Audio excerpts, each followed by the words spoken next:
Organic still curse oats অনেকে জানতে চেয়েছেন যে এটার কি কি গুণ আছে, এটা আমরা একটু বলি। প্রথম কথা হচ্ছে যাদের মেনটেনিং তারাই ওটস খাবে, ঠিক আছে। এখন প্রথম কথা হচ্ছে যে এটা অর্গানিক কেন, এটা হচ্ছে অর্গানিকের যে শর্তগুলো হচ্ছে যে বাতাস, পানি, জমি বিশুদ্ধ হতে হবে এবং প্রোডাক্ট অর্গানিকের, এটা কোনো কেমিক্যালের সংস্পর্শে আসেনি, তো এটা হচ্ছে যে সেই সার্টিফিকেশন সহ সেটা অর্গানিক হতে হবে।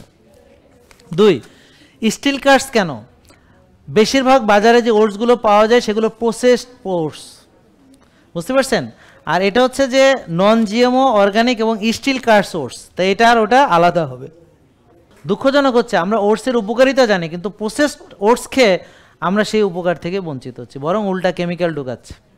আর যাদের ওটস খেলে সুগার বাড়ে তারা খাবে না, তো অল্প কয়েকদিন পরেই আপনি খেতে পারবেন, কোনো আফসোস নেই। দেখেন এই যে ওনারা এখন মানছেন সব খেতে পারেন, কিন্তু এখন এখানে কোনো সব, আমার রিপোর্ট যদি 0.9 হয় তো সে পৃথিবীর সব খাবার খেতে পারবে যেটা ন্যাচারাল, ঠিক আছে। তাহলে যারা ইনসুলিন বেশি তাদেরই কিছু খাবার রেস্ট্রিকশন থাকে, হ্যাঁ, না এছাড়া সুগার বেশি বা হোমায়ের বেশি, তাহলে হোমায়ের যদি নর্মাল থাকে, ইনসুলিন নর্মাল, সুগার নর্মাল, তো সে কেন খাবে না। জেকে লাইফস্টাইল, ওষুধ মুক্ত সুস্থ জীবন।